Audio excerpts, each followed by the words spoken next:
Oh yeah, welcome back, people. I'm gonna try to make this video short and sweet. It's a continuation of Hitler and the Nazis that we started last week.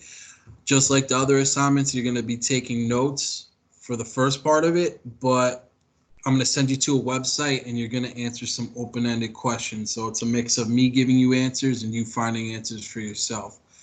So I'm going to review what we went over last week. We started talking about Hitler from the very beginning. We talked about how he was born in Austria, but he considered himself German. He was really into art and he tried to get into this fancy art school twice, but he was rejected. He was living in Vienna, Austria, which is a big city, and he was living like a bum. He was just getting by selling paintings to tourists, and he was pretty much homeless, and he was a lost soul, and he ends up moving to Germany at the beginning of World War One. He joins the German army, and he's actually a pretty decent soldier. He wins a couple of awards for his bravery. But Germany loses the war, and he goes back to Germany kind of humiliated and disappointed and angry. And he's still working with the military, and he's forced to spy on political parties that are popping up in Germany. And one of those political parties is the Nazis. And while he's spying on him, he while he's spying on them, he realizes that he agrees with a lot of the things that they believe in. He ends up joining the party, and he ends up becoming the leader within a couple of years. He tries to overthrow one of the local governments in Germany. It doesn't work out for him. He ends up getting thrown in jail. But during his trial, it gave him an opportunity to speak in front of the media and talk about his anti-Semitic, meaning anti-Jewish beliefs, about how the Jews are responsible for the fact that Germany lost World War One and how there's so many problems in the world and in Germany because of the Jewish people.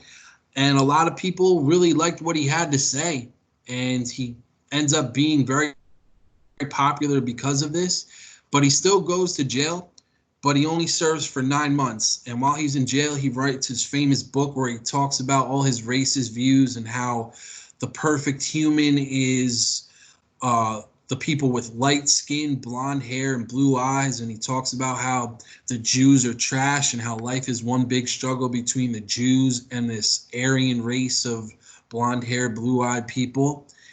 And he gets out of prison and he goes back to what he was doing. He goes back to the Nazi party. He starts rebuilding, he starts reorganizing, and it really starts to grow. So from 1925 to 1929, they can quadruple the amount of members that they have. And he also creates what's known as the SA. The SA is an abbreviation for a German word that I can't pronounce, but when you translate it into English, it's the stormtroopers. And the stormtroopers were basically a street gang that were associated with the Nazis. So this was very common with political parties at the time in Germany. So if you wanted to be a person to speak about politics and you wanted to have a political party and hear your views be heard, you would have to give speeches in the street. You would have to give speeches at bars. And it really helped out to have a gang of goons behind you to basically, let's say you're at a bar and there's one political party that's speaking, but you walk in with your posse of people. You can basically overtake that bar, throw the people who are on stage off of it, and then grab the microphone for yourself and start talking about your views. And you can do the same thing on street corners. If you have the numbers and you're terrorizing people and they're scared of you, well, no one's going to take the mic away from you and people are going to start to listen. So they weren't too popular, but in 1929, Germany goes through an economic depression.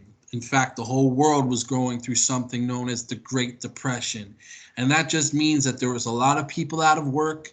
People weren't making as much money as they were, and the prices of things were rising, and a lot of people were poor.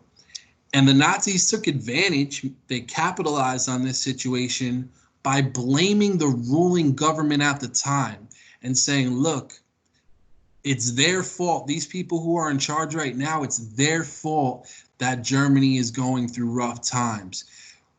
If you vote for us, we'll bring Germany back. We know how to make us strong again, and we'll take care of you. And people started to listen to him. So it's almost like right now how we're going through hard times with our economy because of the coronavirus. And right now, our president is Donald Trump, and he's with the Republican Party. Well, the other political party in our country, the Democrats, they could say, "Hey, it's Trump and the Republicans. It's their fault why things are going so bad. You should vote for us. We'll help change things around." So it was sort of like that. And in 1933, Hitler runs for president. He loses, but he's appointed as German chancellor. And this means he was the second most powerful government official in Germany.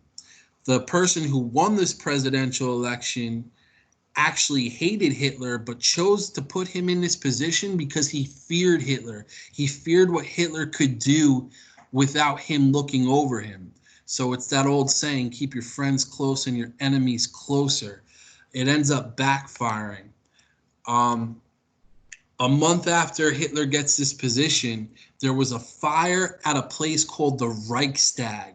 And this would almost be like our Congress building where our leaders make laws going on fire. And the fire was blamed on communists, which were a political party at the time. And the Nazis used this the Nazis actually started the fire, and they created this chaotic situation and took charge of the government as a result. They said, look, people, it's the communists' fault, but we took care of it. Everything's good now. But since things are so out of control, we're going to pass this thing known as the Enabling Act. And it gives Hitler and the Nazis basically complete control of Germany.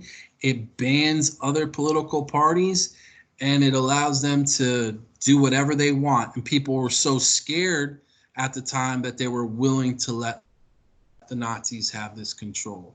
So for the rest of this worksheet, go to the website I gave you, answer the questions, and peace out.